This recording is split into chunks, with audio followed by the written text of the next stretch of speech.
All right, YouTube's good, Zoom is good. Thank you very much. Good evening and welcome to the April 1st regular meeting of the Board of Estimate and Taxation. Madam Clerk, may I have you call a roll, please? Mayor Rilling, Present. Mr. Abrams, Here. Mr. Camacho, I'm here. Mr. Constant, Here. Mr. Gilleret, Present. Ms. Cassinis, Mr. Here. Cassinis, I apologize. Ms. Yang, Here. 7, we have a quorum. Thank you very much. A few housekeeping issues before I turn it over to the mayor for opening remarks. Number one, I will remind people there is no public comment on a Board of Estimate and Tax regular meeting. Any and all of the comments received throughout today will be added to the minutes of the meeting, and any additional written comments will be added as appropriate. Second thing before I turn it to the mayor is I would like to make a motion to modify our agenda this evening, specifically to move the additional information section and the presentations of the tax collector and Oak Hills Park specifically to precede section C, other business. This way we can allow our invited guests to make the remarks and move on after that to the more lengthy discussion around the operating budget. May I get a second to that motion, please? So moved. Thank you. All in favor? Aye. Aye. Right. Opposed? Abstentions? Thank you very much. We'll move the additional information to follow the transfer agenda then.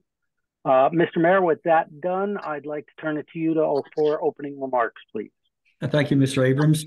I know that after all this, we'll be presenting our recommended budget and taking a vote on it. So if you would indulge me, I will make the comments just before that section of the agenda. Very good. All right, with that then, our first item on the agenda is approval of a variety of minutes, our regular meeting from February 12th, and then all of our special meetings to review budget and through March 4th, March 6th, 7th, 11th, 13th, and 18th. Can I get somebody to please move the review and approval of those minutes? So moved. Just Troy. Thank you, Troy. Any changes, revisions, comments, corrections to any of the minutes as presented in our package?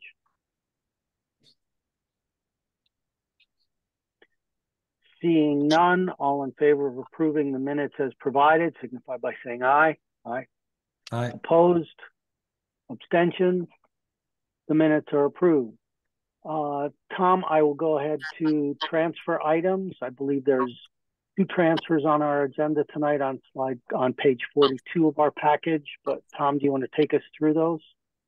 43 of the package, excuse me. Yeah, sure.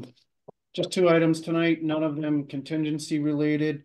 Both of them from the police department, a couple different things that they want to do here, one for 16,000 and another for 32,000. I saw Mickey Dosmo on here earlier, and hopefully he still is. Mickey, you online? I'm on, Tom. I'll just make a couple general comments and then I'll take questions. This is the beginning of our annual transfer process to reprioritize funds to critical initiatives. There's been just some spending holdbacks in order to accomplish 2 things. The first thing is the range. The range was cleaned in 2019 and regular maintenance standards require that we do that after about 85,000 rounds in each lane. We think we're up around 100. I won't get into too much of the details, but it's gotten to the point where it's a little bit dangerous. There could be ricochets. So that's what the range transfer is for, in order to mine and dispose of the lead. The other transfer is for ballistic helmets. Ballistic helmets, I guess they're kind of like car seats. They have like a lifespan. They don't fall apart, but they're not supposed to be safe after 5 to 7 years. This is for the required replacement of those helmets. Both of these items, if approved by the board, will be accomplished in the next month. Thank you, Mickey. And I apologize, Mickey.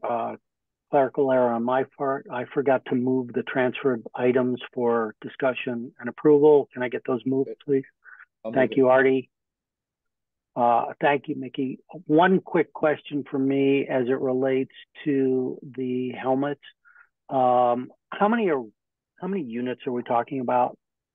Just out of curiosity. I'm not exactly sure. I think the deputy chief is on. Deputy Chief Lepore is on. She may know. If not, I will find out and get right back to you. Okay. Deputy Chief, you're on mute, I believe.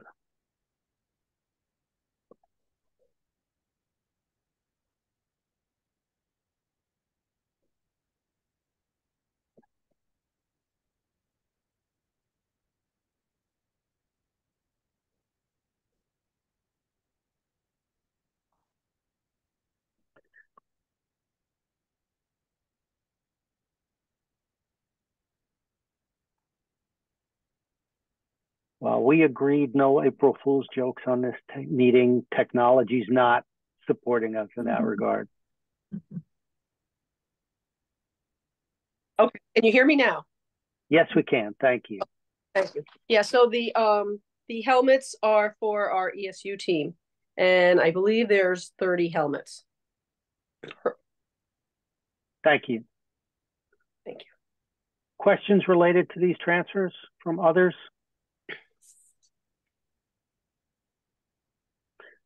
Seeing none, all in favor of the transfers as presented, signify by saying aye. Aye. Aye. Opposed? Abstentions? The transfers are approved. Thank you. Thank you Thank very you, Mr. much, Abrams. Chief, Deputy Chief. Thank you. All right. Thank you Moving very next. much. Yep. Moving next then, Tom, to other business. Excuse me, not other business, the additional information. I forget whether it's Lisa's turn in the rotation to go first or Alan's turn in the rotation to go first. So I'll defer to you on that, Tom. Yes, Lisa is listed first. Okay. Good evening, Lisa. Good evening. Can you hear me okay? Yes, we can. Terrific. Thank you. We have our reports. I'm going to review the report through the end of February only because we still don't have our end of March numbers finalized yet, but through the end of February, we were at 96.94% of our current levy, which is where we need to be through the end of the month of February. Since that narrative was written in the middle of March, we've continued working on delinquent enforcement, in particular with regard to mailing of delinquent notices, demand notices, and also work on our tax sale, which is scheduled for September 9th. Through the middle of March, we had collected already nearly $1.6 million on our tax sale. We were up to 171 properties. That number will likely expand because we're going to review our spreadsheets again and try to include some more properties in the sale, again with the goal of meeting the revenue projections that you have in mind for the coming fiscal year, for fiscal year end June 2025.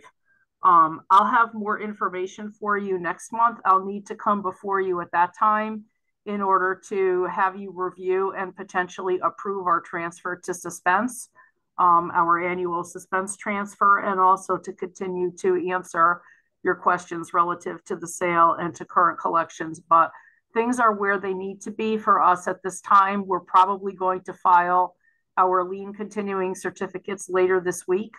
I'm actually working on that now. The last day to pay was the end of March, but we did have the holiday in there. Good Friday, the building was closed, offices were closed. So we're taking a couple more days to wrap things up.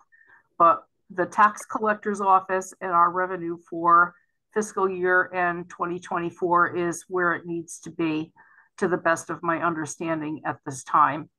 And I'd be happy to answer any questions that you have.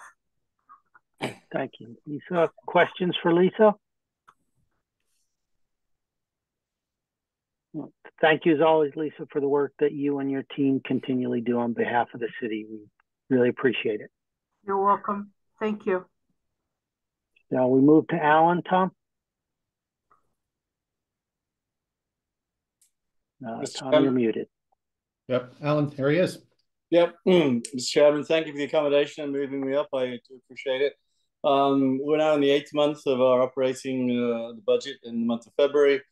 January, February, 2 quiet months for us at Oak Hills.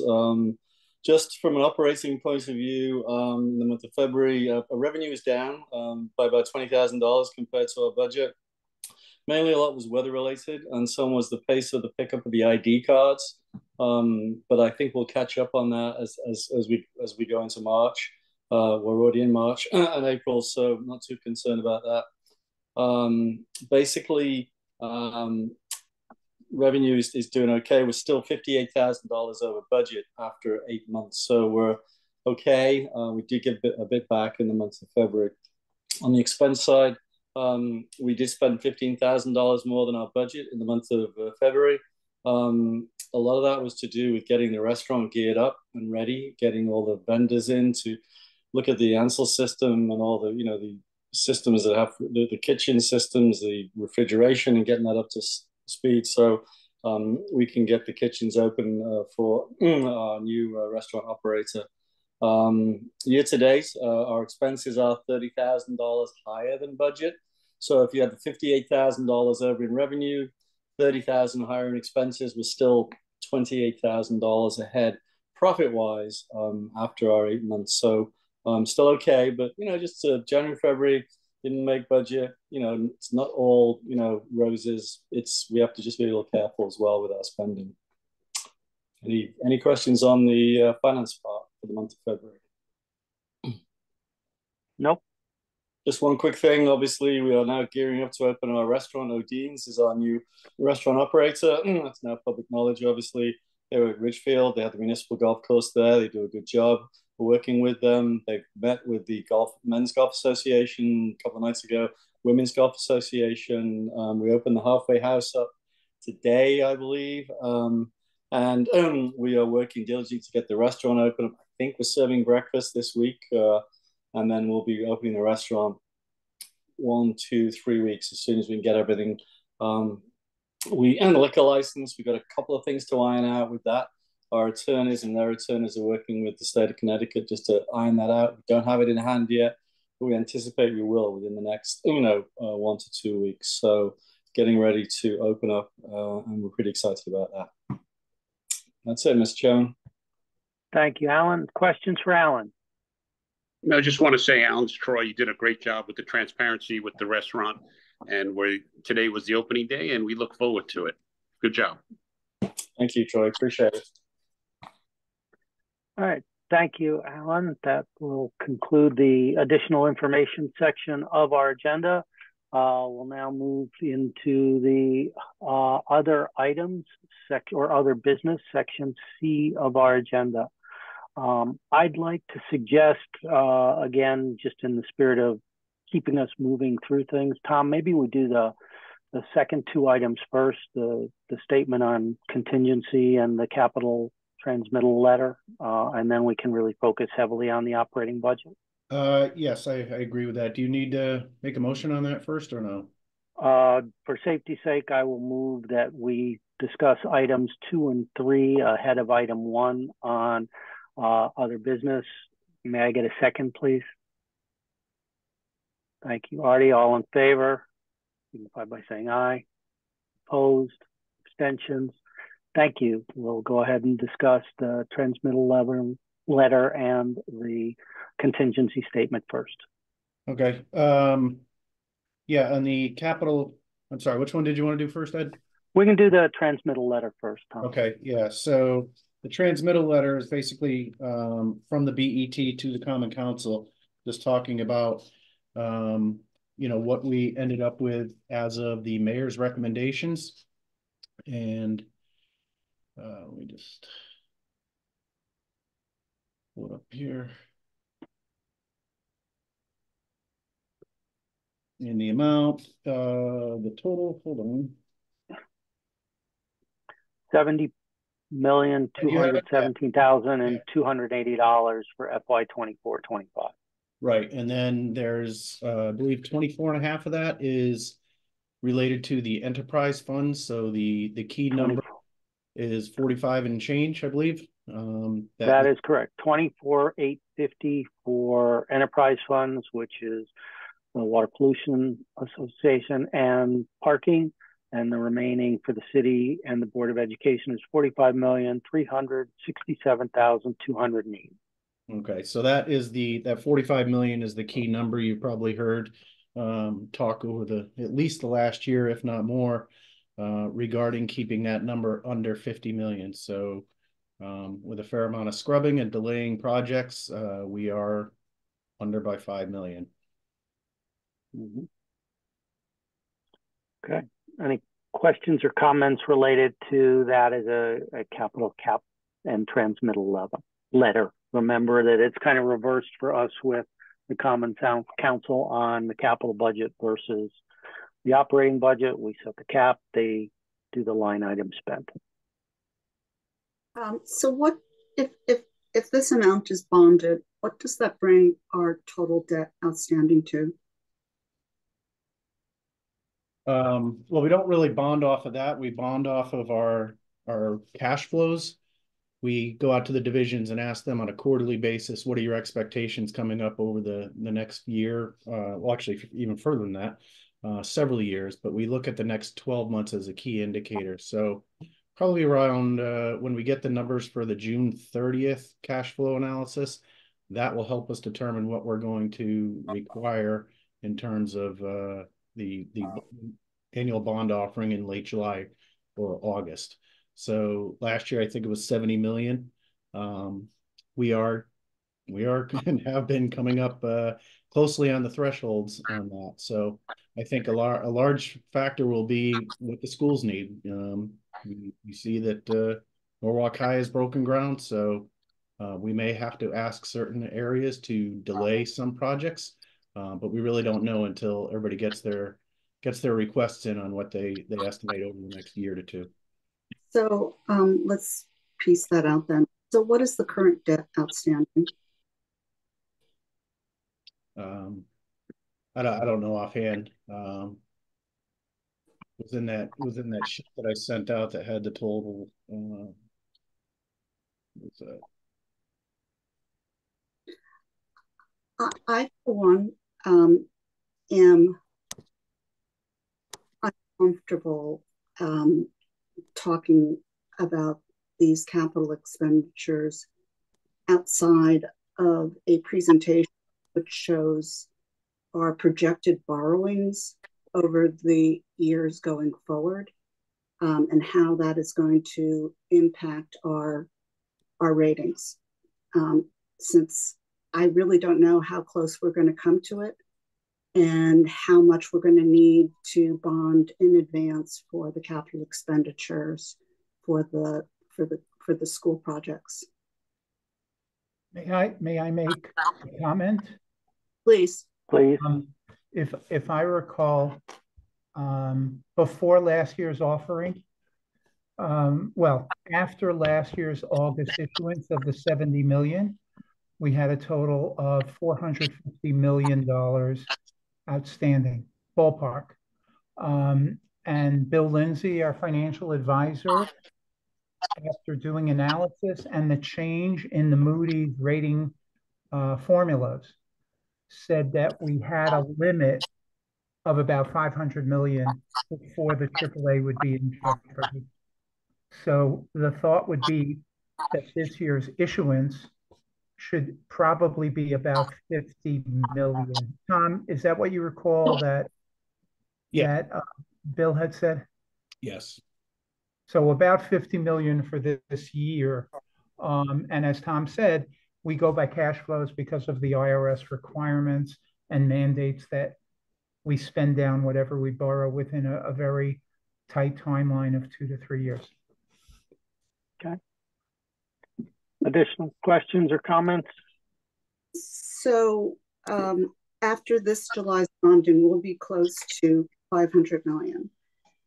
And so how much do we anticipate we'll be able to pay down through the cash flow and give us room for what borrowings we need for next year?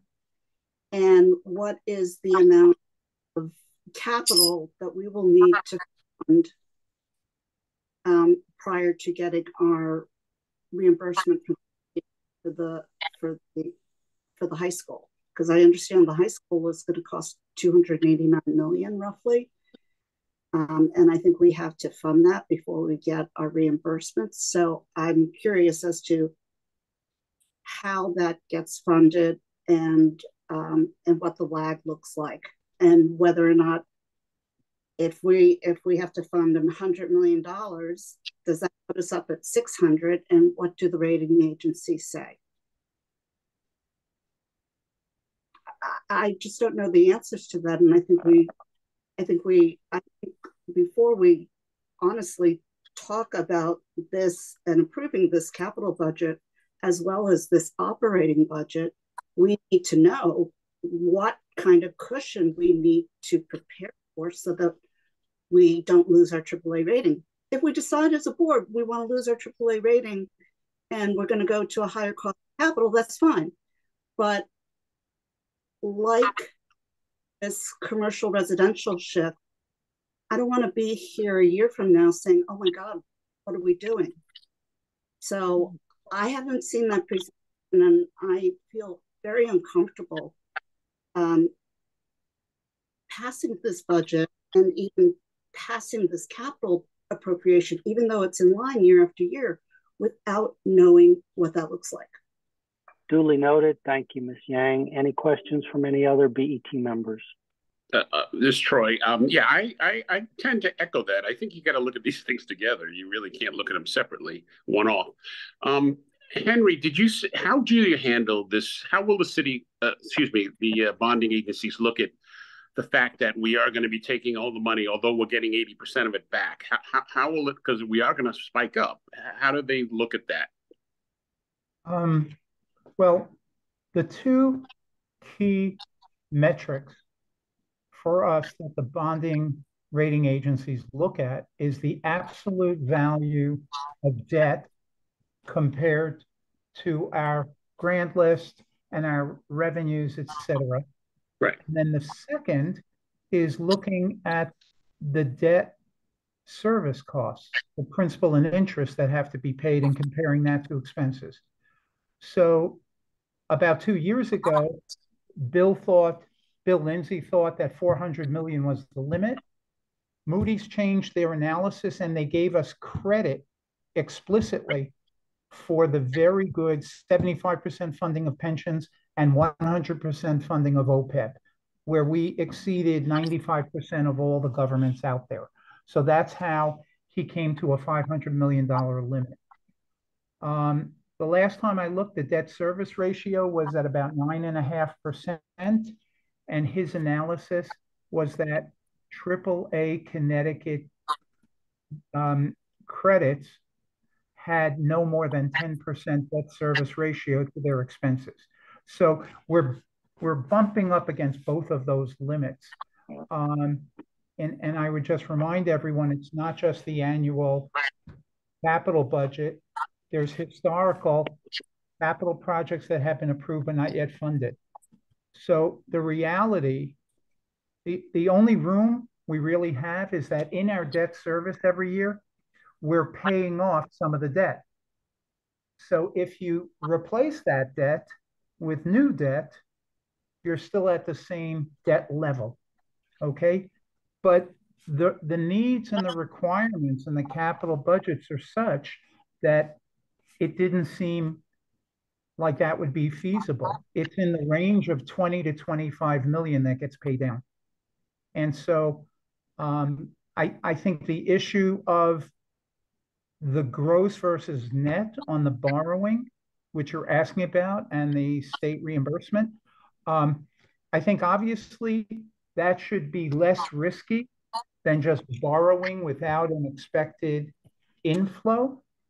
However, they're going to look at that as, you owe us until you get the money, and the state tends to reimburse, I think it was 89 or 90% along the way with a 10% holdback.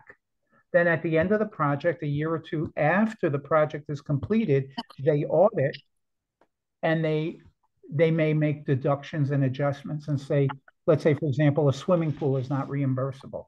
So I think Bill Lindsay is the expert who's been our financial advisor for 20 years, and he has the closest relationship with the rating agencies.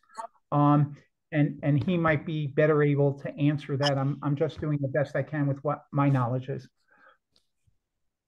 Okay, but we're being asked to approve two things tonight, the operating and the capital. The question is, I want to know that with the additional drawdown starting with the high school in the next 12 months, does Bill or do you feel confident that we will be able to keep our AAA rating through this process with the school? That's my question. So noted. Any additional questions or comments from other BET members?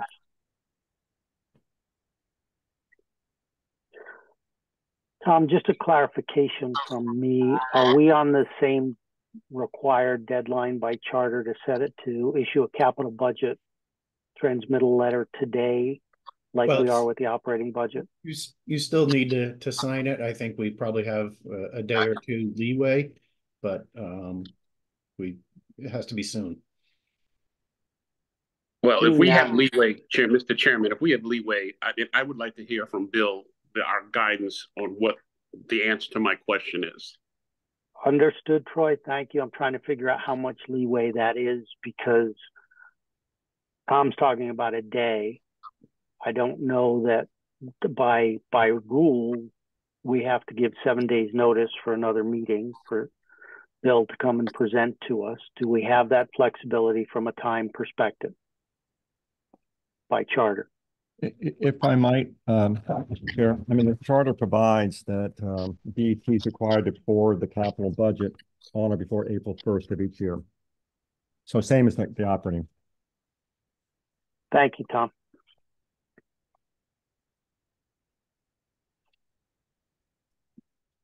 That being the case, I would ask for a vote as to who is in favor of the setting capital budget at the $70.2 million recommended here.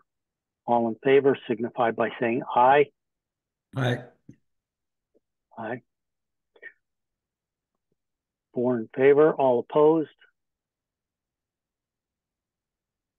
2 opposed. Abstentions. Kendrick, did you vote one way or another? He voted in the affirmative. I'm sorry. Thank you. He voted in the affirmative.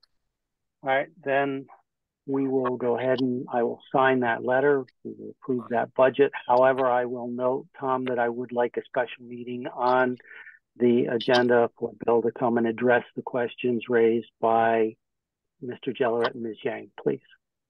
And I would like to say, just as a follow-up to that vote, I mean, I have a fair degree of confidence that Henry and Tom and the finance people and Mr. Lindsay have been keeping very close track of the debt ratio and the absolute amount of debt, relative to our grand list, as well as the percentage of the debt service, as a function of our budget. So, I mean, I've been hearing about, this bumping up against this, first it was 400 million, now it's 500 million, as well as that 10% of the debt service, relative to the budget. I've been hearing about this for years, and it seems to me that the finance department is tracking that pretty closely, and I don't think that they have dropped the ball or intend to or will, just judging by how how conscientious they've been over the years about that. Thank you, Mr. Camacho. So noted. However, I will add to that comment saying I do tend to agree with you, but I think given where we are as a city at the moment, we need to live in a trust but verify kind of environment. Ms. Yang, you wanted to make a comment? Yes, I would like to add that I agree with Mr. Camacho. I think that our finance department does a terrific job. But I believe that we are sitting in a very difficult, different capital spending environment with all of these schools coming online and those expenditures. I believe that we have 100 to 200 million of approved but not spent capital projects. And we've been in a rising interest rate environment. And so it would be irresponsible for us to not understand and see the numbers and verify those numbers. And, I go back to one of the criticisms that came to us as a BET, that we should have seen this residential commercial shift, because this is what happened with other cities. And I tend to agree with that. And I'd like to note, Mr. Chairman, I have been asking for this presentation on our projected debt for quite some time. So noted, Ms. Yang, and covering the same material, we will have that presentation via special meeting, as we said. Any other items as it relates to the capital budget? Mr. Chairman, Troy, one more thing.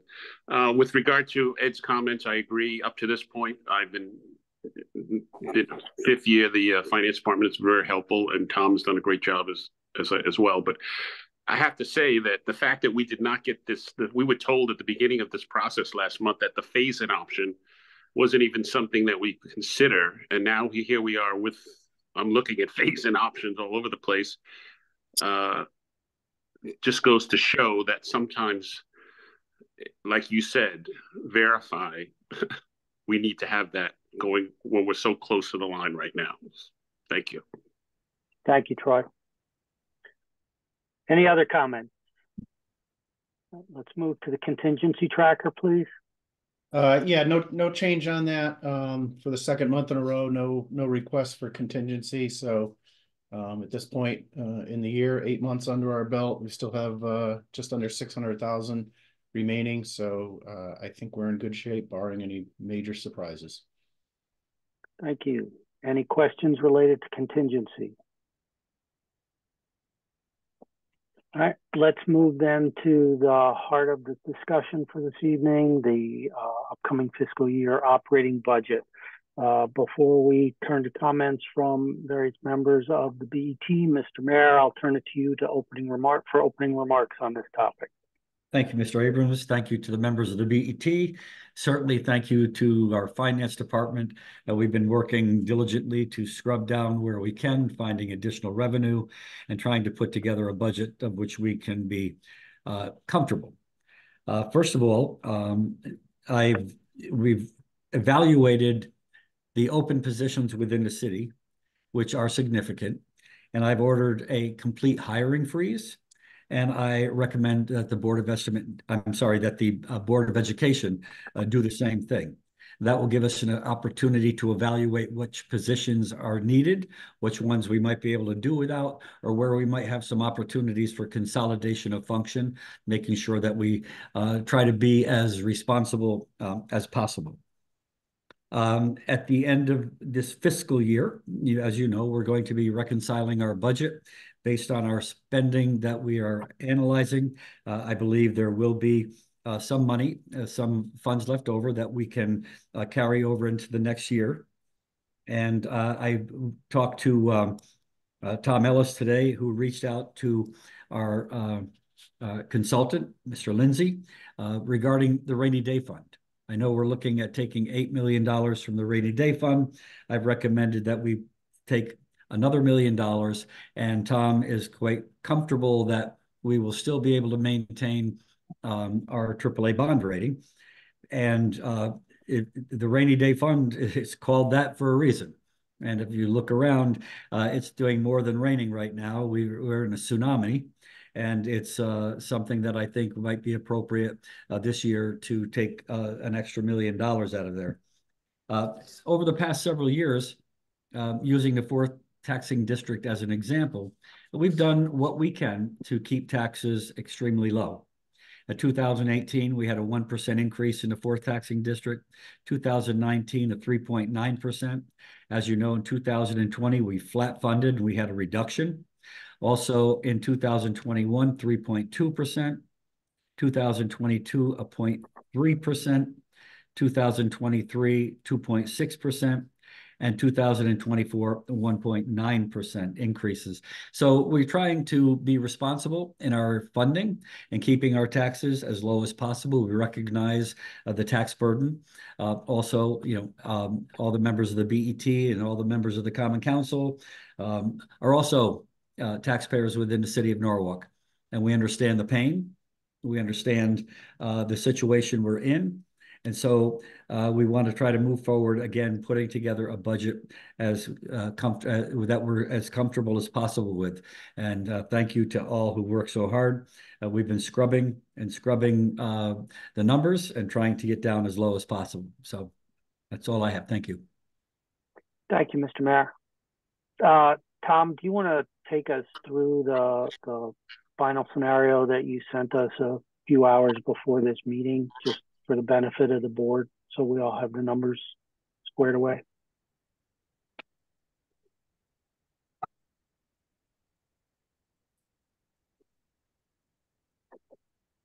Let me know when you can see that and if it's legible. Yes, to both. Thank you. Okay. So this is this middle section here is what's been updated just over the last few days based on all of our discussions. The mayor touched on a few of those. Couple of things. We did not go to the 8 million or the 9 million yet, but it will come down slightly from there. But what we also changed was the personal property rate going from 27 up to 28. That's over here on the side. And then we are expecting to pull out another 3 million from the city operating budget side. So the budget as it stands right now with the previous BET recommendations is 204 million. I'm sorry, just under 205 million. So that will come down to 202 million with these additional changes, some of which are related to the hiring freeze components that the mayor referred to. Can you tell us these one-time sources? What can you explain those? For some reason, I don't know if we talked about these. Yeah, so the tax sale, Lisa was originally going to have the tax sale in July, which meant that most of the funds would have come in this fiscal year in the May or June timeframe. Remember that by the time the tax sale actually happens, there aren't that many properties that go on the market. It's more of a catalyst to get people to catch up on their taxes before the actual sale. So what we did was we delayed the tax sale into September of next year so that the revenues will hit for this for fiscal 25. Also helping to offset the tax increases. And then Spinnaker is a development that our corporation council team is expecting a settlement sometime in 2005. And the Housing Authority also owes us $3 million based on negotiations that have been ongoing for some time. So we expect that in 2025 as well.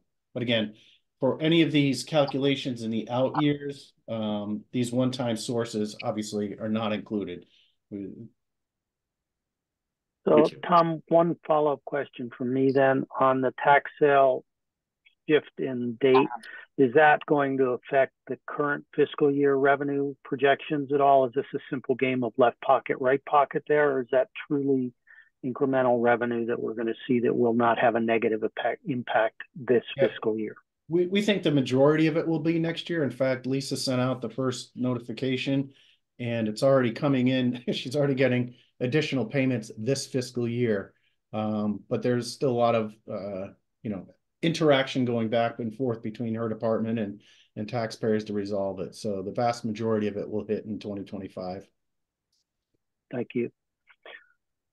Additional questions regarding what has recently been presented?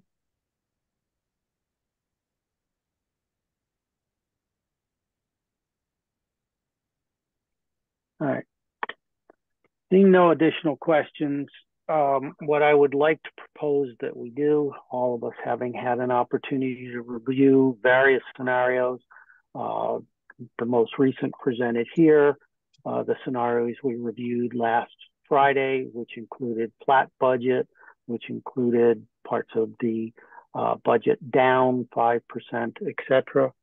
I'd like to have each member of the BET spend a few minutes to talk about their point of view as to where we think we are, what you would recommend to us as a board. From there, we will see if there's any coalescing around a singular idea that we can then use to base and vote on a FY25 budget. Is that acceptable to everyone? All right. That being the case, Mr. Jelleret, may I start with you, please, and your perspective? Oh. Okay, great. Thank you, Mr. Chairman.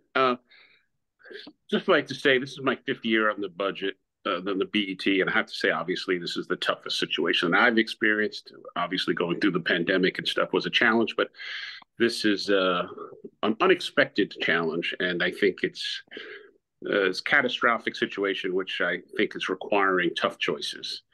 I've lived in the city for 29 years, grew up, had 2 children here, went through the schools in the city, and very happy from here. I would like to say that based on the work we did last month, going through every department, including the Board of Ed, and we were able to try to scrap. We really didn't find as what I felt was a significant enough money to try to offset these tremendous tax interests per district. And when you see numbers in the 20s and 30s, even in the double figures, it's very painful for me. So I would like to see the pain shared by both the city, the Board of Ed, and the commercial, that's all the residents of this town.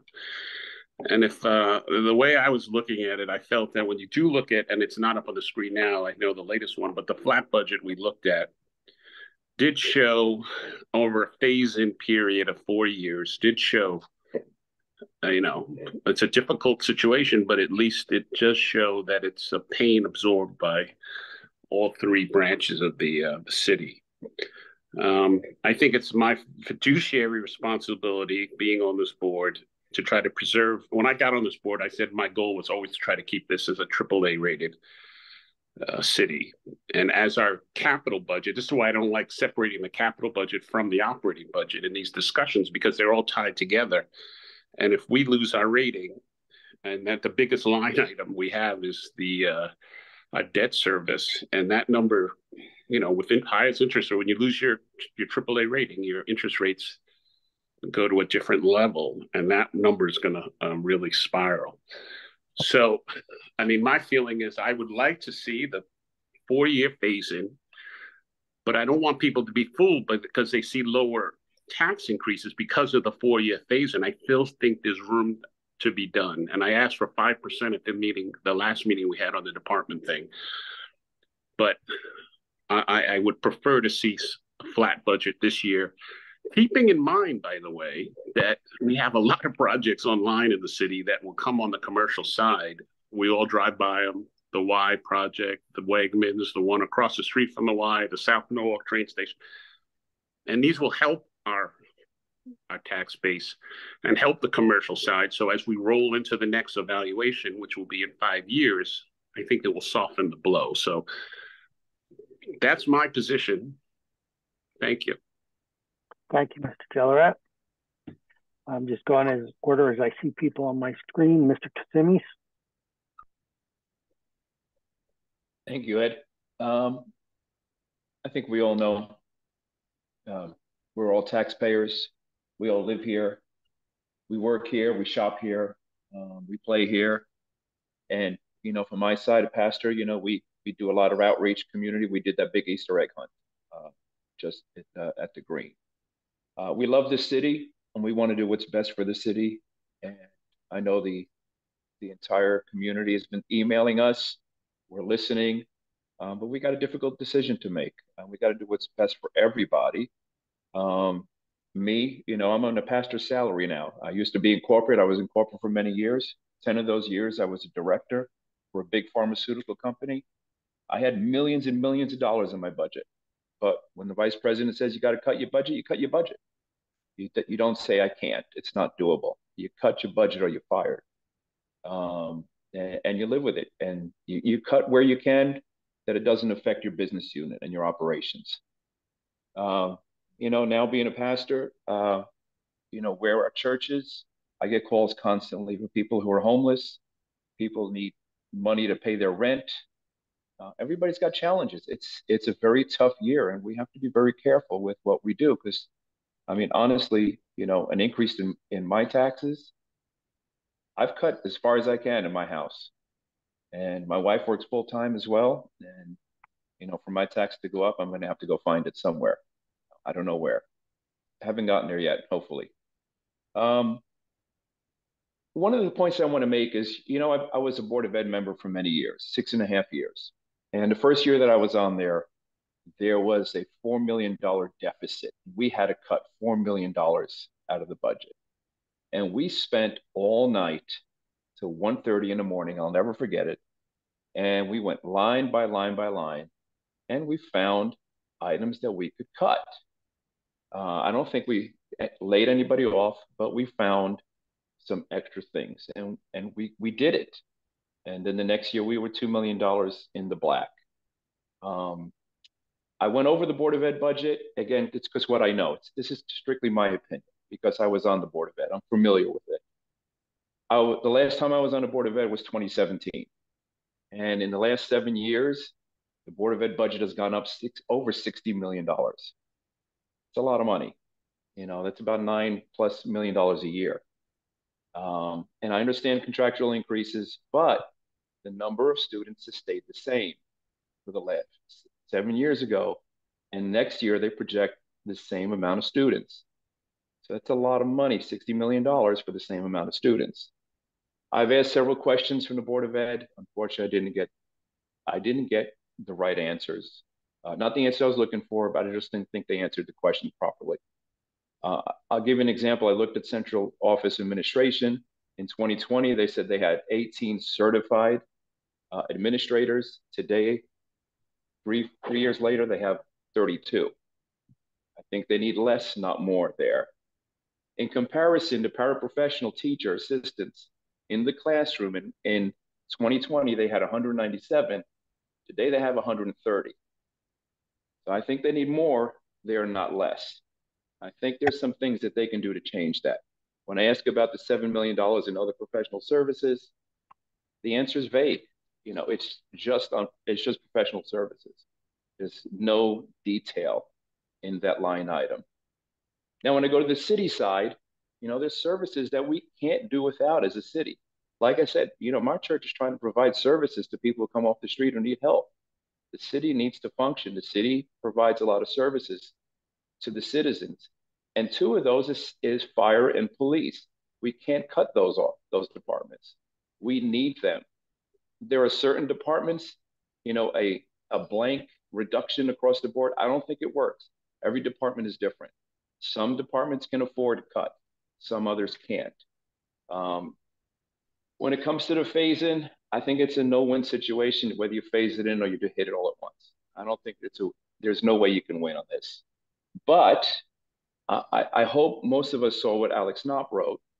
Maybe a phase-in will give the legislative ideas that Alex Knopp had put out, maybe give it a chance to work, and if that's the case, we can change the phase-in.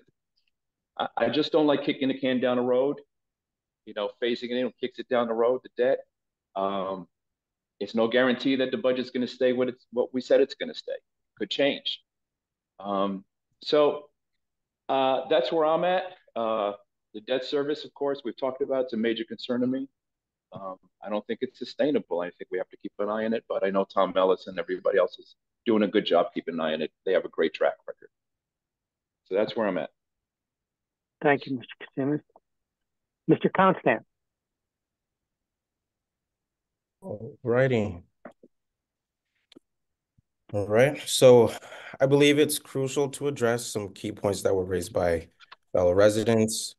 One being the significant increase in taxes resulting from the reval process, particularly impacting residential properties in Norwalk. This could force many residents to consider relocating, which is distressing for our community. While I feel a temporary fix, such as a 4-year phase-in, plan for budget adjustments may alleviate immediate concerns, it's essential to consider the potential long-term repercussions. Cutting necessary resources could ultimately lead to more costly repairs or inefficiencies down the line, exacerbating the challenges faced by residents. Additionally, I'm troubled by the disparity in taxation between commercial apartment buildings and residential properties. Unlike commercial business buildings, apartment complexes generate revenue from occupants, yet they're not being taxed equitably. This imbalance not only affects the affordability of housing in Norwalk, but also raises questions about the community's priorities. Therefore, I'm voting in favor of a 4% increase for the Board of Ed and a flat budget for the city. I feel education is a backbone of any great city, and investing in our public schools is crucial for the future of Norwalk. I recognize the efforts of our city workers whose contributions are immeasurable. However, we have to consider the long-lasting consequences of our decisions today. With the reval increasing the tax burden, it's essential for parents to afford to live in Norwalk and have their children attend the public schools without facing significant budget increases, excuse me. I believe in meeting students where they're at and providing them the resources necessary to succeed. Our decisions today impact the future of the children in Norwalk, and it's our responsibility to ensure that they have the same opportunities that we had. City departments should prioritize efficiency during these challenging times.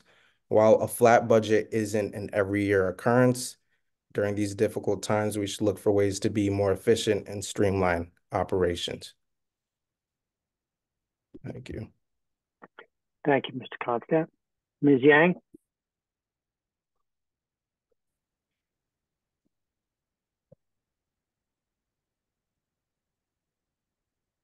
Ms. Yang, I'm sorry, you're still on mute. I was saying I wrote my comments, which I will read.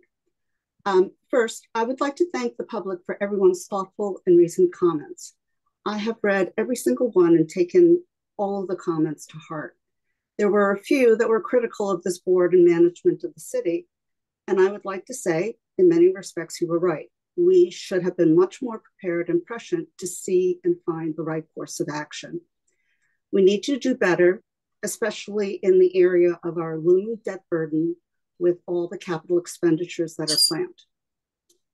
First, I'd like to begin with the basic premise that there are three legs to this stool.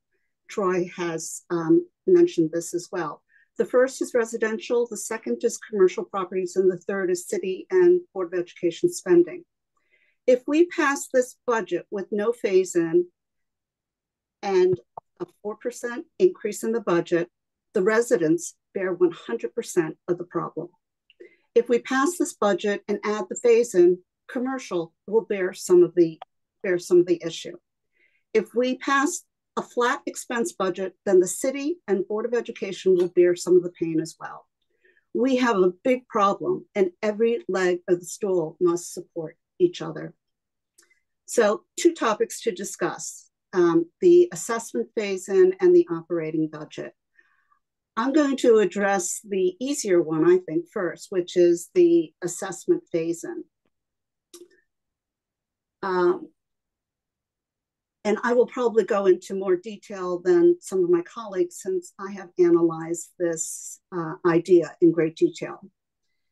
We have an unprecedented mix shift in our grand list between commercial and residential. This leads in aggregate to residential taxes being up more than 10% and commercial taxes potentially being down 10%. This is a huge shift. Fortunately, there is Connecticut Statute Section 12-62C entitled Municipal Option to Phase-in Assessment Increases Resulting from Revaluation of Real Property. This statute has been on the books since 1987 for precisely the scenario we are facing today. Stanford, Waterbury, New Haven are among the cities who, when faced with the same dilemma last year because they had their revaluation 1 year earlier, took the phase-in option. The city of Norwalk had a 2-year phase-in option in the 2003-2004 timeframe. So we've done it before. And as already discussed, as we read in Nancy on Norwalk, former Mayor Alex Knopp has some interesting ideas, and he recommends taking the phase-in not from 4 years, but to 6 years, meaning the longer, the better, because that gives us the option to see a more normalized commercial residential mix. So doing the phase-in accomplishes a gradual shift in the commercial residential mix with a similar outcome to having separate commercial and residential mill rates, which many people in the comments had suggested. Here are some of the pros. It eases the pain of the assessment increase in year one. Many people may have to borrow from their home equity loan, credit cards, extensions to pay their extra taxes. It will also give you time to decide if you can afford to live in Norwalk and need to sell. You won't be selling under the financial duress of a 20 to 35% tax increase. Second, a 4-year phase-in leads gross dollar savings over the 4-year period on the order of, in Tom Ellis's number, anywhere from 1.6 to 7.7%. These are real dollars and cumulatively are significant. If we take District 1 as an example and a 4% budget increase, the aggregate taxes paid by the homeowner is $30,868 with the phase-in versus $33,006 with no phase-in, a savings of $2,138 or 6.5%. This is real money and real savings that we can accomplish by implementing the phase-in. Further, the prospect of significant future tax increases that's built into the phase-in will hold City Hall and the Board of Education and this board on a tighter budgetary check going forward. Also, the new construction that we see today will make its way onto the ground list, further easing the increases over this period of time. A 4-year phase-in is a bridge to year 5 where we do another revaluation and hopefully the mix goes back to historical levels. Without the phase-in, we are essentially locking in tax rates at the bottom of the commercial market for the next 5 years. The phase-in may allow homeowners to stay within their SALT, $10,000 SALT exemption, whereas to stay within this exemption longer, whereas if we do it all at once, you may be past SALT and part of your property taxes are not tax deductible. And the commercial owners, on the other hand, can write off 100% of their property taxes. So what are the cons? This will require work and careful attention to the assessment calculations and the billings. And this is City Hall's job, and they must execute this flawlessly. 2, we have to make sure that there is no double dipping where certain properties have commercial enterprise tax exemptions and they don't also get the exemption from the phase-in. It's a complicated calculation and there will be outliers that may not make sense, but in aggregate, this math works and is more favorable to the homeowner. I would just like to make a personal note. I'm a math person. I went to MIT. I have a master's in mechanical engineering. I have an MBA from Wharton, and I spent the last 30 years in finance. I was a managing director in mergers and acquisitions at Goldman Sachs. So I'm used to looking at these numbers and trying to assess whether or not they work. This is something that the state has provided us. And I think, and this works, the number works, and it's favorable to everyone rather than seeing a sharp tax increase. Time value of money. On the budget, I am advocating for a flat expense budget for the city and Board of Education. Having gone through the budget and listening to residents, there are many more ways the city and the Board of Education can cut non-essential services. A flat expense budget is 17 million out of 440 million, a 4% increase. We can find this. I personally can name off quite a few, and in our comments, there was a myriad of ideas that came up. Additionally, we need to prepare for additional borrowings under our planned capital projects. We will be bumping against our ratings limits, and we need to show the agencies that we have fiscal discipline. Going into some of the numbers, I'd like to give you some round numbers to put things in context. We have 91,000 residents. There are roughly 30,000 tax-paying properties, and we have under 12,000 students. Fully loaded, 60% of our annual budget goes to the school, and we spend roughly $30,000 per student. We are investing in our young people more than we ever have. We have to spend that money wisely and strive to push it down to the direct educational level. To me, asking someone to spend another $400 a year in more taxes is real money. People sort of say, oh, it's real money, because every individual is going to have to find $400 out of their own budget to sacrifice to pay for more money for the city. And if the city wants us to find, it's the taxpayer to find money, the city needs to find money as well. Finally, I'd like to point out that we received over 30 detailed and thoughtful emails, some of them several pages outlining how we can improve our budget process and where we can make cuts, and verbal comments at the public hearing. We received over 75 emails from the Board of Education advocates today. And finally, a petition went out over the weekend asking us to pass a flat expense budget. And within 48 hours, 500 people signed that petition. And the current count, given the email that Lisa Brinton sent us, is now well over 800. And this is within 48, 60 hours. So as a board, we need to listen. Having been a resident here for over 30 years, I don't think I've ever seen the residents more activated on this issue. To many, it's not just 4%. It's a decision as to whether or not they can continue to afford to live in Norwalk. We have heard that again and again. And that's a big change that we may be forcing people to make. So as a city, we can and must help by using the dollars given more efficiently and wisely and prudently, and trying to tighten our belts and keep the expenses flat. Thank you, Ms. Yang. Mr. Camacho. Okay. So first of all, I think that when we talk about the Board of Education, we're not talking about a sort of a monolith, like one chunk of thing. What we're talking about is a compilation of children, of students. And that number grows and contracts. And my understanding is that the demographers, as recently as this past November or December, have had to adjust their projections for the student population for next year up 416 students from when the budget was originally submitted.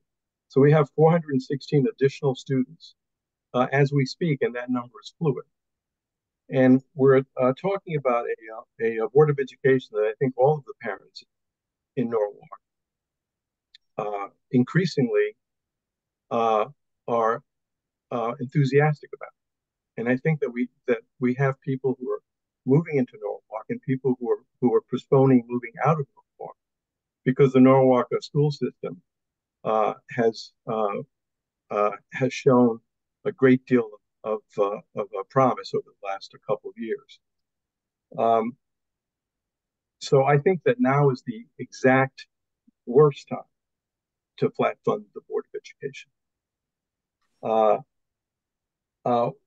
Ms. Yang, you spoke about $400 per year on average, which on average, that's what it's going to mean for homeowners, for the median homeowners. That's going to be more or less the most that people are going to see, between $400 and $500 per year for that median home.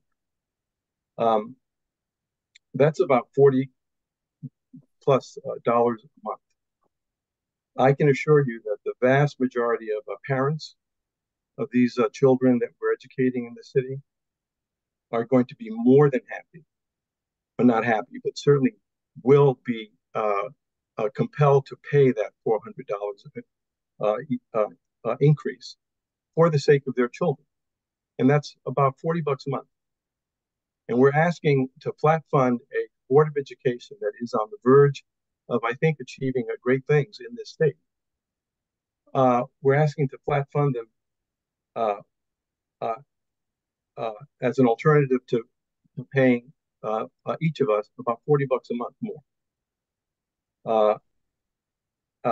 In a situation where the student population is apparently increasing. So it seems to me that, yes, everyone's taxes are going to go up. That's inevitable. And it happened because as a result of COVID, commercial properties have lost value and residential properties in Norwalk, because Norwalk has become an attractive city. The residential values have gone up. That is the reason that we are in the situation that we're in right now. And I think if we do the 4-year phase-in, we're really asking people, at least in year one, to pay $40 to $50 a month in taxes more to maintain the level of service that we have and to maintain the progress that the Board of Education has embarked on and is engaged in with a student population that is increasing. I don't think that's a lot to ask. And I think it gives us time to reevaluate and reassess for next year to find more dollars or to perhaps cut in places where we can cut, streamline the operations where possible. It gives us a year to figure out how to make the tax increase next year less than the projections are current.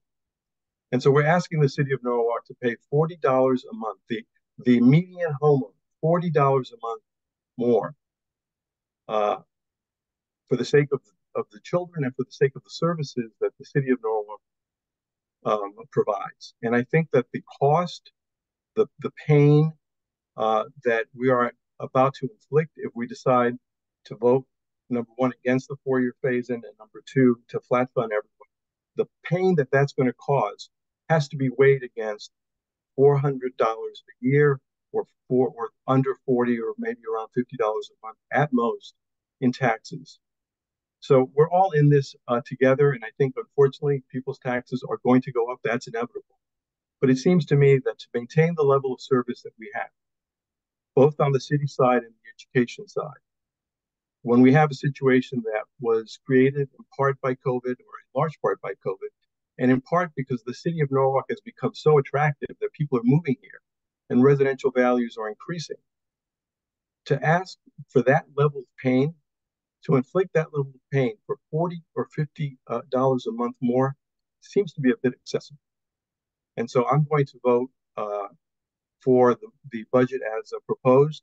I think the hiring freeze is a good idea. That's going to save us about $2-something million, at least until January, until we can figure out what we're going to do next year. And I think that dipping into the rainy day fund to the tune of another $1 million is not going to adversely impact our AAA rating. And I think what we need is time. And I think the budget as proposed with a hiring freeze and with the additional million from the rainy day fund, I think that will serve that purpose. And so I'm going to vote for the budget as proposed. Thank you, Mr. Camacho. Thank you to all of my fellow board members for very thoughtful remarks and being very thoughtful throughout this entire process. I will state the obvious. There is no easy answer here. That said, I will also state that I am tired of the let's give it time argument that we continue to make. We used that argument last year. We used that argument the year prior. And as a city, all of us us as a board, our elected officials, the Common Council, continue to act as if nothing needs to change year in and year out. The reality is we are at a pivot point for the citizens of Norwalk. It's not easy. It's not a comfortable pivot point. There have been comments made that keeping budgets flat will cost people their jobs. I take that very, very seriously. I also, though, look at what has happened in the last basically 72 hours, where the city has come up with $4.7 million. And in that $4.7 million, I don't see any reductions in staff. Right? I'm not sure that any reductions beyond flat make any sense whatsoever. That truly would inflict significant pain on all parties, most importantly, the citizens of Norwalk, who would see drastic reductions in service and in the quality of education. But I'm also not convinced that even a partial increase, call it the 2.5% that the city is proposing and challenging the Board of Education to meet something similar, elicits the right type of behavioral change in really looking at how and where we spend every dollar to address the needs of the city going forward. The 4-year phase-in makes sense. There's no question that that is something that not only makes it easier to bear, but produces real, true savings over that period of time for the taxpayers of Norwalk. That to me seems like the easiest check mark to make as a board. The challenge, though, is can we live with a flat budget, understanding based on contractual commitments and other things that there will be material impacts to the services that we provide, both within education and across the city. My point of view is I think it's time to force that issue. I think it's time to see what breaks. Some of us live in the corporate world. Some of us have been in that environment many times where you are told by stockholders, by leadership, by whomever, that this is the expense budget you can run in. And it forces a level of creativity that maybe didn't exist before. So again, there's no good answer here. No matter what we do, not everyone is going to be happy at all. But repeating the past is no way to drive to the future of this city. So I am going to suggest that we start the year with a flat budget and seeing along the way what happens and what breaks, and we deal with the consequences as we need to going into the following fiscal year. Again, not easy, not anything any of us want to do, but we are at a point where drastic changes need to be made. So with all of the comments, I am going to ask that we split our voting into two aspects of things.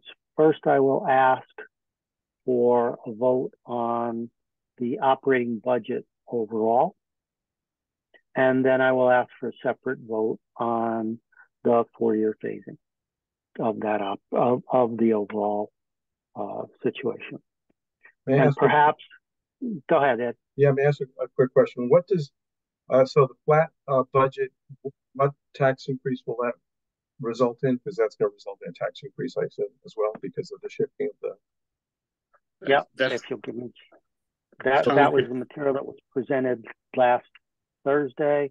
I just need to switch screens for a moment, and I can tell just you want to that. make sure that we know that what we're voting on here, either the $500, the $400 tax increase, or what? Yep. Just bear with me for one moment while I find it, please.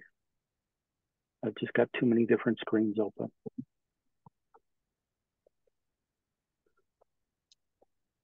A flat budget, if I am reading everything correctly, will result in year one of a tax increase in the first taxing district of $235 or 3.9%. In the second taxing district, $319 or 5.6%.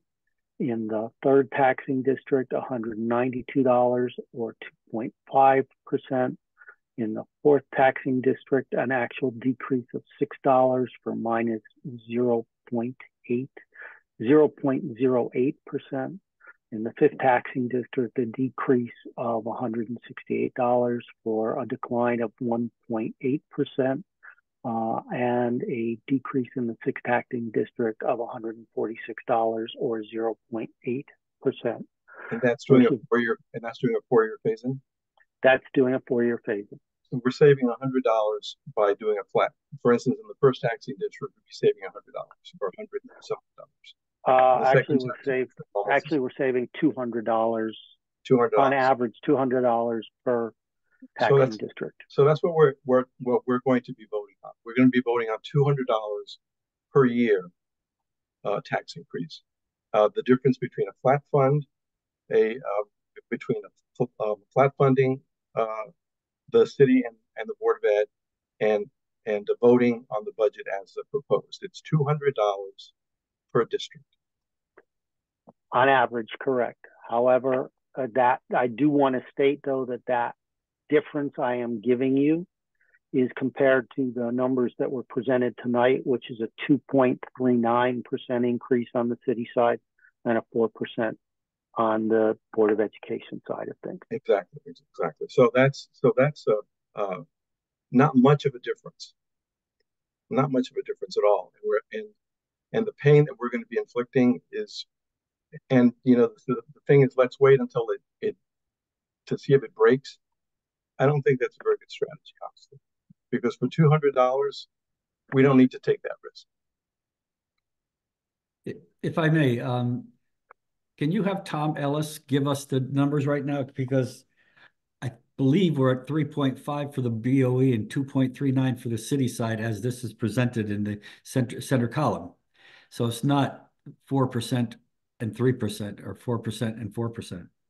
No, Mr. Mayor, that is correct. The numbers that were presented earlier today and earlier in this meeting would be the city side at 2.39% and the Board of Education at 4%. No, at 3.5. And I would also indicate that once we set the budget and the tax levy, to say let's flat fund and see what breaks, I think is not a responsible thing to say, because that revenue stream will be our revenue stream. And when we start to see the contractual obligations that we're under, we're not going to be able to find the money for a lot of these contractual obligations. As I said, we scrubbed the budget. We came down several $1 million trying to find a way that we can keep the taxes low. And we took if you recall, and I know it was a little extreme, the Board of Education originally asked for 8.2%. We brought it down to 4.5 and 4, and now we're down at 3.5. But this is going to be our revenue stream. So there's no more revenue coming in once we set the tax levy. And I predict there will be requests for special appropriations and other things as we move forward in the budget year. I do want to say that the department heads in the past years have done a remarkable job of keeping within their budget. This year will probably be different because, as I said, keeping them flat funded does not even begin to cover the contractual obligations. But whatever happens in this vote, we will have to live with, and we'll have to do the best we can. But I'm thinking that you're going to see some extreme challenges and extreme requests, a lot of requests for special appropriations as we move down the road. And that's for a tax savings of about $200. Again, it varies by district, but on 200 average, plus, yes. 200, plus or minus. It seems to me that we're running around, with our hair on fire, but it's to some extent, it's not really, that's not the reality that we're facing. What we're facing is a tax increase, and the difference between flat funding and what the city is now proposing, which is very modest, is really not that much money a year. $200 a year. Some people, $200 a year is 2 months worth of food on the table. I understand that.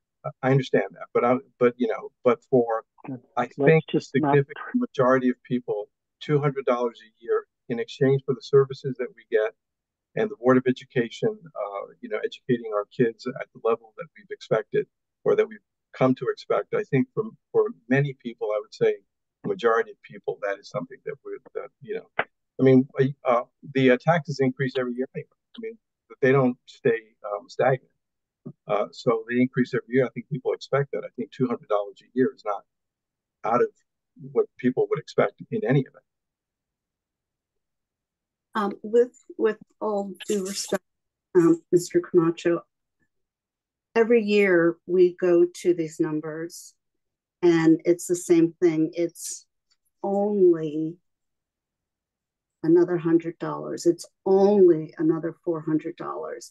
And unfortunately, it's all been cumulative to the point where there are people, I don't feel comfortable putting numbers in, and maybe this is the start of a trend where people are forced to make the decision between groceries or paying their taxes or staying or leaving in Norwalk. We have a lot of seniors who lived on fixed income and Social Security.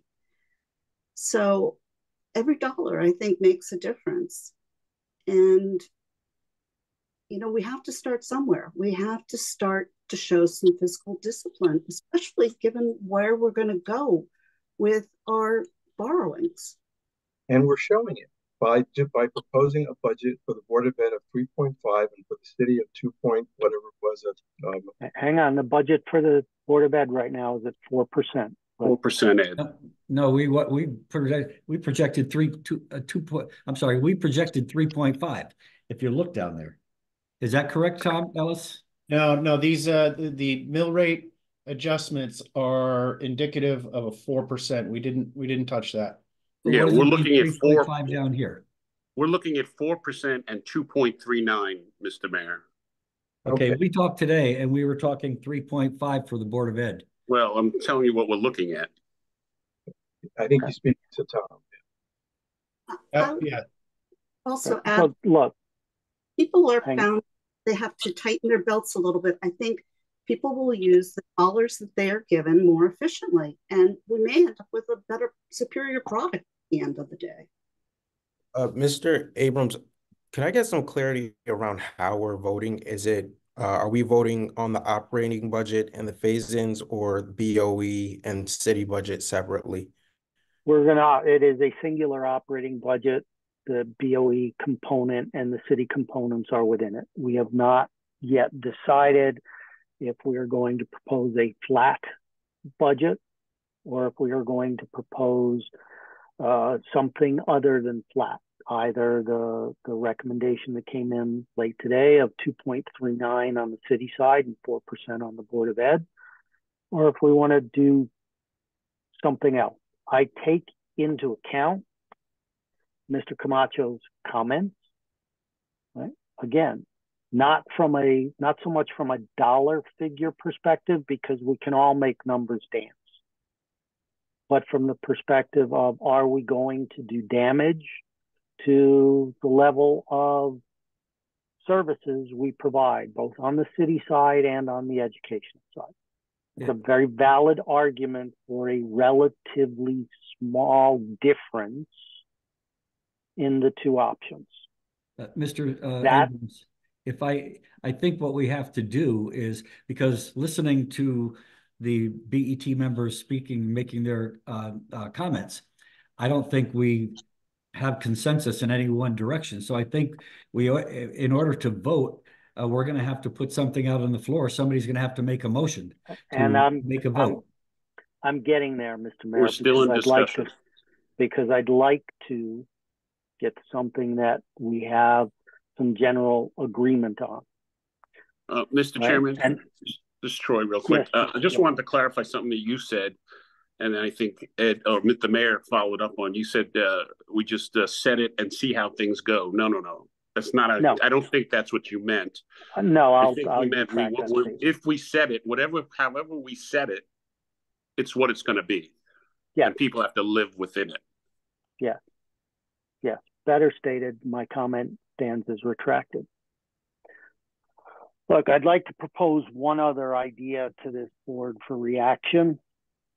And that is, again, in the spirit of forcing some creativity on the various aspects of the city. With some very, very aggressive thinking in the last 72 hours, the city was creative and was able to take a 3.91% increase down to 2.39%. We could, if this board is willing to entertain this as an idea, suggest that the Board of Education budget be set at a 2.5% increase, which would be roughly $232.3 million versus their $235.6 million 4% increase, or a decrease of roughly $3.3 million. Again, leaves room for addressing some of the contractually committed increases that they have to pay to keep staff on hand, but forces them to think a bit more creatively about what they do within the rest of their budget, just like the city was able to do in the last 72 hours. Any reaction to that as a proposal before we bring it to a vote? Artie? No, I agree with you. I think there needs to be some sense of compromise. And I appreciate what the city did today. And I'll go back to the BOE again, because I know the numbers been there. I think they could do better. I think there's a lack of transparency on some of the items that they've listed in their budget. And I think they need to cut in some places. And I think your proposal is a lot better for me. I don't agree with a flat fund because we can't cancel some of the city services, nor the Board of Ed. They do need increases, and we have to come to a compromise. I have a comment. I feel like it's Go ahead, Con. I feel like it's unfair to compare the Board of Ed to the city because it's not apples and oranges. One is for the quality of the education provided to students, not for profit, not for operations, not for business. We're talking about the students. I believe Mr. Camacho said that before, and I'm echoing it. We're talking about the quality of education provided to students, not a number. I appreciate that, Kendrick. I am just suggesting that if you look at the data we have and the transparency that is and is not within that budget, there are a lot of things that can be done for the quality of our students with $232 million. And I propose that we, rather than that we, I think you suggested 3%. I suggested 2.39 for the city and 2.5% for the Board of Education. So why not 2.39 for both, Ed? So I would recommend 3% for the Board of Ed, 2.39. And we're talking about, rather than a difference of $200 a month for the median taxpayer, probably a difference of $180 a month. It's or maybe 170. I mean, I'm sorry, a year. $175 a year. I think that we really are. It's nickels and dimes at this point, in that sense. But because we're talking about a tax increase of now perhaps $175 a year. So I think that 3% is paying for the Board of Ed. 2.39 is quite a bit of paying for the city. And I think the taxpayers are expect a tax increase of some sort here. It's been pretty low over the past 10 years, and this year will be a bit higher, but it's still, I think, within the realm of what's reasonable and what's expected. I should also comment. We all know that property tax levies, it's the most regressive tax. It's a terrible, terrible way to have to gain revenue. We also talk about running the city like a business. Well, businesses are driven by the bottom line. And budgeting is not an exact science. You anticipate your revenue, you anticipate your expenditures, and in the public sector, it's usually you want to make them break even so that you're not making money, obviously. But we need to look at that as well, because once we set this tax levy, there is no other revenue coming in. If you're in the business, you get your budget going, and in the middle of the budget stream, you can increase taxes, you can do other things where you can gain greater revenue. But we have no way to get more revenue once we set this tax levy. So if we're flat funded, or if we fund to a lower level that we can, that is reasonable, then we will find that people there, as I mentioned, there will be coming back for a lot of special appropriations, because the department heads and perhaps the Board of Ed will not be able to meet their expenditures and their contractual obligations. Thank you, Mr. Mayor. 1 second, Ms. Yang. Just, Mr. Jelleret, to get back to your question, why I threw out 2.5% versus a match 2.39 was simply because the city benefits a little bit more from some of the revenue that we would secure from Spinnaker, from the tax sale, et cetera. And it was simply a round number, if you would, at 2.5% as a proposal. Just to clarify how I got to that number. I appreciate that. I appreciate that explanation, but although flat is where obviously I would like to start, I could see at least 2.39 for both. I could feel comfortable with that. I think that will spread the pain across the city, as we've been talking about all evening. And you are absolutely right, Ed. In 24 hours, the city went from 4% to 2.39. So I think the Board of Ed might be able to do the same. Thank you. Let's remember that the city went to 2.39 in part with a hiring freeze, which department heads are apparently not at this point, and they're going to be doing without, and that's at least until the beginning of the year, I assume. But it's not as if they found money; as they decided not to. That we're not. No, it's freezing open headcount. You're absolutely right. That's a part of it. Ms. Yang? I would like to suggest that we can set the overall budget at 2.39, 2.3%, but we set the budgets for the various departments or the increases the operating budget at 2%. And we take that 0.4% with the city and we put it in a contingency fund. And we will be able to then approve things along the way that, perhaps need to be added or not added. And if we have money left over, we can pay down debt. I appreciate the creativity. I don't think it's tenable to try and run a city and run budgets that way. You have to give the departments a budget and let them manage to it and not know that there is contingency or extra money to come running for all of the time. Yeah. And Mr. plus, Camacho?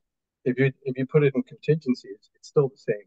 You're still talking about the same absolute budget amount, right? It's still in the budget. It's just in a different place. But so yeah, so I I think that we're really just at this point we're just throwing numbers up. They really don't mean anything. Right. I mean, we've to this point, we pared the budget down really carefully at the meetings that we had for the open items. We pared that down, and ever since then we've been talking about just numbers willy nilly without. I mean, we do have new numbers now from Tom, but even this discussion about let's do 2.5 or 2.39 for both sides, we have no idea what that means. We have no idea if that's at the end of the day, if it's a difference between $150 a year in taxes or 175, we don't know. It seems to me that what the city has proposed so far, which is to take a pretty big hit, maybe the proposal to reduce the Board of Ed by 1% to 3%, that's a hit, and it's kind of commensurate with the city side hit. But I think if we go much beyond that, we really are doing a great disservice to the city for this year and perhaps, damage for years to come. I don't know.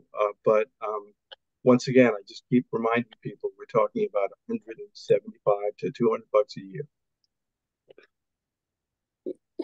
Mr. Chairman? Yes, Mr. Jelleret. Can I just respond to what Ed just said? We just voted, Ed, to approve the capital budget with numbers we're not certain about. And the numbers are pretty big. So I'm a little confused at why you're saying now. Because I'm pretty certain about we are not just throwing numbers around. We've been doing this for the last month. The finance department. We've been looking at all the numbers very closely. Gentlemen. I'm pretty certain that the finance. Respond that. Ed, I'm pretty certain that let Mr. Jelleret finish his comments, and then I'll allow you to respond, please. Thank you, Mr. Talking Chairman. over one another doesn't help. Yeah, I just find that kind of odd because, the capital budget is a very large numbers there. And I think we've been working on this for the last month, as you know, and we are all pretty familiar with the numbers. And I think the fact that we are looking maybe I see some movement, obviously, from flat to where we are saying now. And I think that's, I'm willing to be flexible to go from flat up to a 2.39 level as the same as the city. Thank you, Mr. Chairman. Mr. Camacho, your response. I mean, you've been on the BOE for a number of years now. We've heard the presentation year in, year out from the finance department about the capital budgets. And so it would be very surprising to me if all of a sudden, after all that they have told us over the years, they decided to present a capital budget that jeopardized our AAA rating. That would be very surprising to me. It would be inconsistent with what they have shown us over the years. Number one. So we do know what we voted on for the capital budget. We have a pretty good sense of that. We're not in the finance department, so we don't know the intricacies of all the numbers and stuff like that. We aren't supposed to. But the staff side is I have a pretty good deal of confidence on the staff of the finance department staff, and I'm confident that the capital budget that we voted on is appropriate and doable. With respect to this, all I am saying is that we were pretty careful and meticulous up until we voted on the last open item, and ever since then we've been all over the place. And it seems to me that we started with this notion that everyone's going to pay this huge. There's going to be this huge tax increase. We began with that because there was not going to be a phase-in, and the budget was 4% and the 3.9%. We've come down to a point where I don't believe we're talking about a bigger tax increase, at least for year one, than we have proposed every single year that I've been on the BET. Every single year there's been a tax increase, every single year. And I don't believe that this tax increase, in terms of the dollars that we're talking about, as proposed, with the 2.39 from the city or the 4% for the Board of Ed, maybe we go down to 3.5 or 3. I don't believe that that tax increase that's going to result is any bigger than any tax increase that we've ever had. So I think the city has done a great job in taking what could have been a disaster, at least in year one. I'm not talking about years 2 or 3, but taking what could have been a big disaster in year one, and I think made it so that it's kind of reasonable. So it seems to me that that's a pretty good result. Thank you. I don't disagree, Mr. Camacho. However, I will say that the level of creativity and problem solving we have seen, which I applaud just as you do, has been driven by the hard questions and challenges that we have put upon the city and the Board of Education, right, through this process. Let us not discount that. If we had started where we did, we're back at 26, 32% one-year increases. The point of this board is to continue to put pressure on things to drive creative problem solving. We've discussed a number of different things. At this point, I would like to make a motion that we approve an operating budget that includes a 2.39% increase for the city of Norwalk, which would take that budget, if I've done my calculations right, to $201.8 million, and a 3% increase to the Board of Education spending, which would take that number to $233.4 million.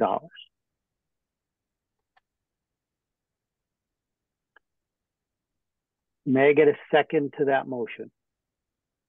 I can second that motion. All in favor? Signify by saying aye. Can we take a roll call vote, Mr. Chairman? We can certainly take a roll call vote. Madam Clerk, would you call the roll on a vote like that, please? Mayor Rilling?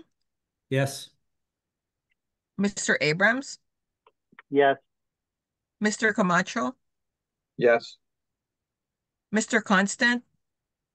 Here. No, you need to vote yes or no on this one, Kendra. My apologies. Yes. Mr. Gilloret? No. Mr. Casimis? Yes. Miss Yang? No. So the yeas, it's 5-2 for yes, in favor of yes. So the motion carried. Yes. That is where we will set an operating budget for the coming fiscal year. I appreciate the tension. I appreciate the disagreement. I appreciate the fact that we are not unanimous. I think you also mentioned we would take a vote as the phase-in versus non-phase-in. I'm getting to that one next, Mr. Mayor. Okay. I just want to acknowledge the fact on this first one that while we're not in agreement, the discussion has been professional, has been honest and open. So thank you for that. The next motion I would like to make is that we adopt a 4-year phase-in for the revaluation, helping to mitigate the tax increases over that period. May I get a second, please? I second it, Troy. Okay, Madam Clerk, can we do another roll call vote on this, please? Absolutely. Mayor Rilling? Yes. Mr. Abrams? Yes. Mr. Camacho? Yes. Mr. Constant? Yes. Mr. Gilloret? Yes. Mr. Casimis? Yes. Miss Yang? Yes. It's unanimous, 7, the motion carries. Thank you very much. I wish this was easier. I wish this was simple and straightforward. However, we've got an operating budget that we and the Board of Education can now work within.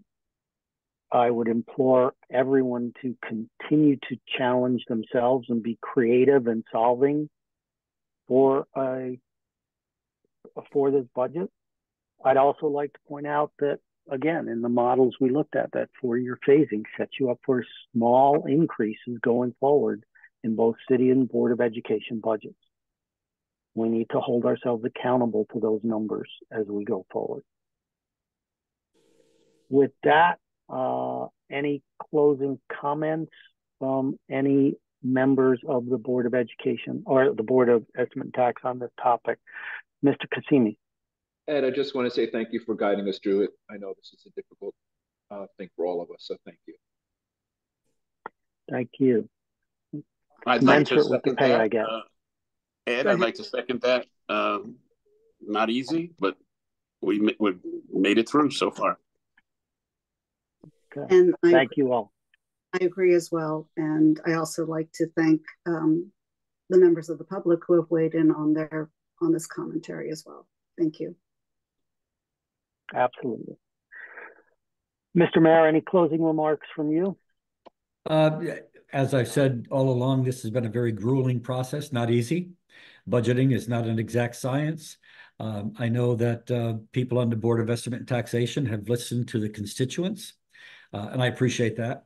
I appreciate the hard work of Tom Ellis and Agnes Kawai and the other members of the team. Thanks to Henry to be available for his perspective on various things. And we'll see what happens. We'll get through it. We always do. We always seem to fare rather well, and I don't expect this to be any different than we have in the past. I will ensure that our department heads live within their budget, except if there's any emergency, unforeseen circumstances. And I anticipate that they will. And as I mentioned before, I have ordered an immediate hiring freeze, and I would ask the Board of Education to consider the same.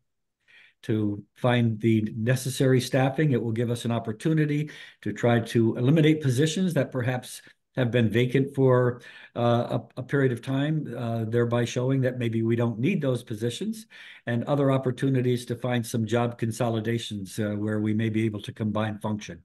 So again, thank you to everybody for their hard work, dedication, and really their commitment to the citizens of Norwalk, and making sure that we try to give them as much as we possibly can without taking as much as we possibly can. So thank you all. Thank you, Mr. Mayor. Before we close, I would like, okay, Artie, you raised your hand. I was going to do a motion to adjourn. I'm good. Oh, hang on. Before we do that, I really would like to call out Tom Ellis and Agnes Kawai. You two have worked tirelessly. I can see it in your eyes, Tom. I know you've been spending 65, 70, 80 hours a week on this. And on behalf of the entire Board of Estimate and Tax, I want to thank both you, Agnes, and the rest of your team for the thankless work that you have been through in helping us get to conclusions. I would, sorry, no, it's a team effort, not just Agnes and I, but I've gotten 0 ounces of grief from any of the department heads or division chiefs every time I've gone back to ask them to meet a specific target.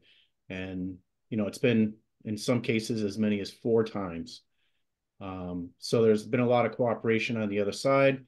They don't, sometimes it's kill the messenger, but not always. So we always try to engage others to help us get the cuts. What you don't want to do is surprise people and have them find out when the budget book comes out in August or whatever. So I think it's been a good but painful interactive effort. So I'd like to spread some of that thanks out to the rest of the folks in City Hall who've been very supportive thus far.